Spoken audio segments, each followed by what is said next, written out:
is there really any value to going slow and getting to know somebody? Like, what if you just feel like it's the right thing? What's the harm in just kind of going for it in a relationship? Well, that's what we're going to talk about in this episode of One-Derful Life.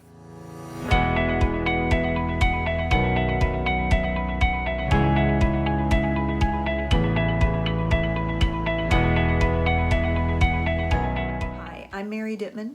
I'm an award-winning business professor on the collegiate level and the creator of College on Fleek and One-Derful Life.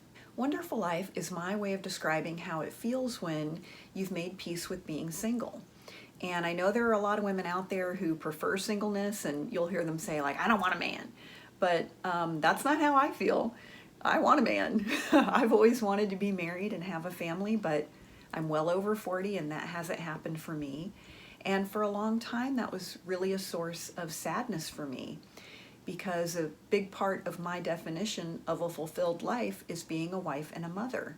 But I got to the point where I said, look, the singleness doesn't seem to be changing, and it may not. And I just really want to be happy.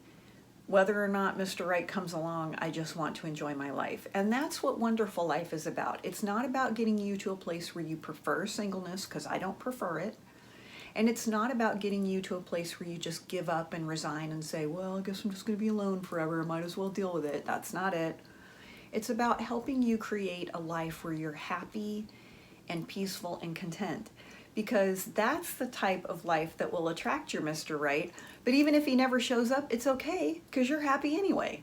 I was reading in the newspaper this morning, because I'm a nerd, and I actually read 2 physical newspapers every day. But I was reading in Dear Abby, and this woman wrote in and said she had this coworker and they hooked up basically, and it was real fast and furious. They had this like real, kind of whirlwind, fast and furious, passionate affair. And then she ended up pregnant after about 3 or 4 months. And they decided to move in together so that they could provide their child with a home. But the problem is that they really can't stand each other, and they don't agree on anything. They don't agree on what living together would look like. They don't agree on anything about a relationship. They don't really agree on how to raise this child. And at one point, the writer of the letter said, I asked him if he'd be willing to go to counseling with me, and he said no, which, that's fair. A man doesn't need to go to counseling with you just because you think it's a good idea. And one of the things that people tend to say in our society is like, oh, well, when you know it's the right person, you just know. Like all of a sudden you've got ESP. And, frankly, if you're so great at, like, I just know it's the right thing, then you need to be more invested in the stock market and let me see your portfolio. Because you can't take a shortcut.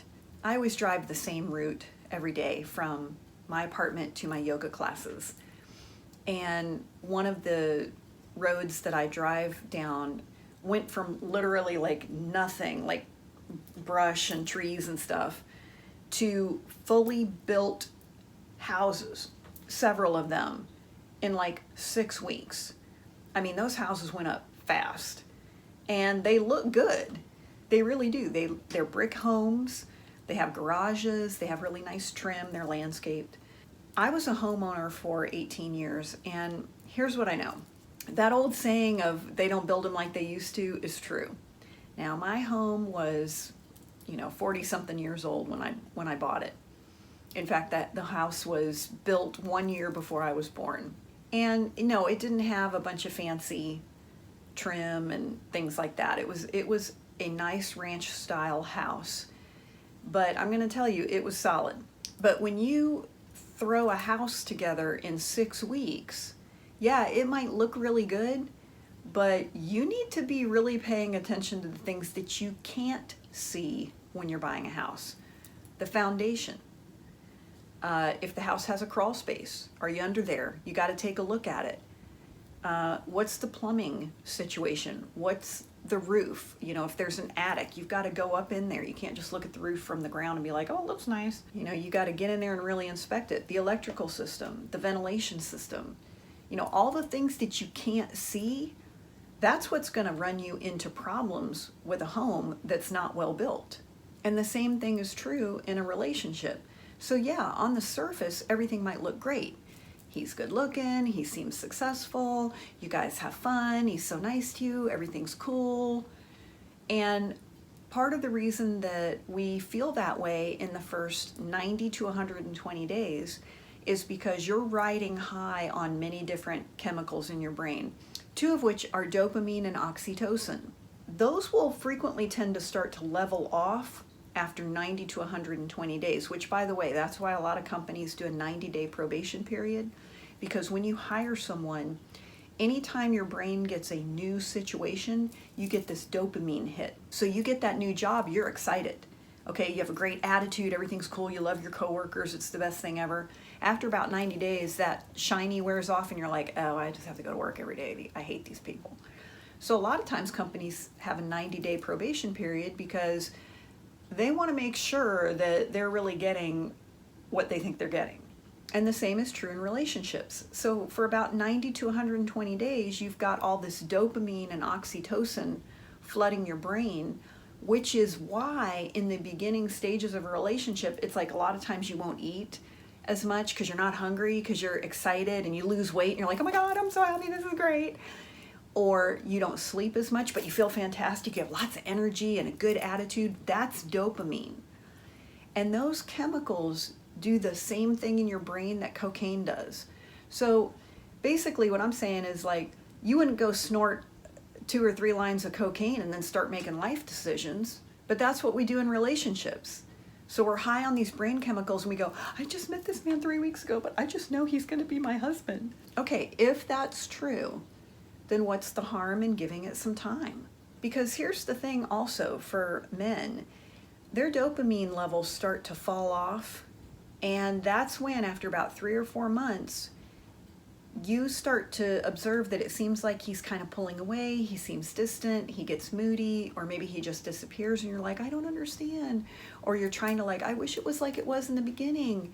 Well, he was all hopped up on dopamine, he was really excited, and for whatever reason, that is gone now, and it can be really confusing. So why would you want to, like, make a bunch of big major life decisions and then that dopamine falls off and he doesn't want to hang out with you?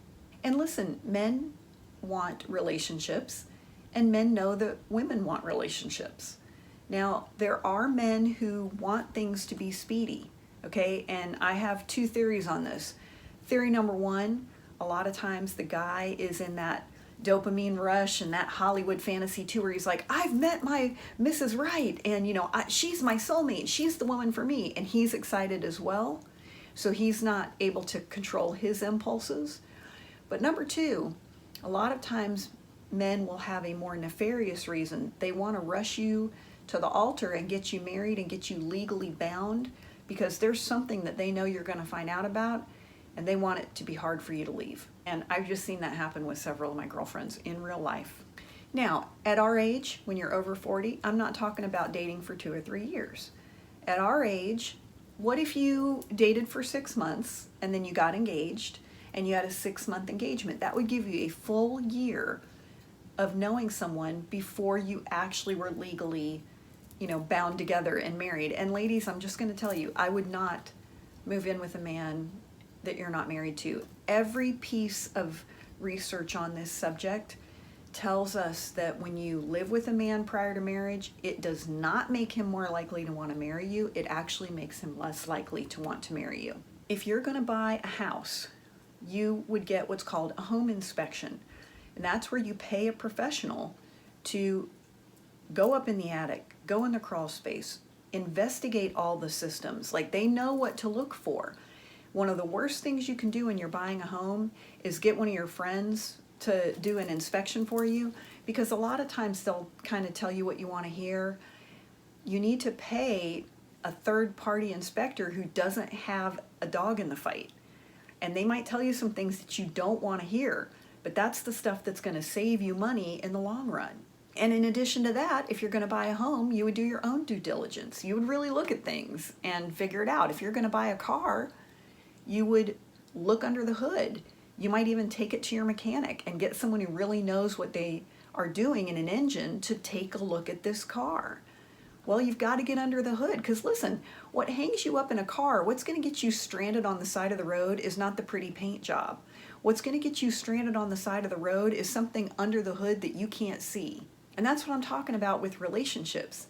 It's not the stuff on the surface that you get for the first 90 to 120 days. That's not the stuff that derails a relationship. It's what's under the hood.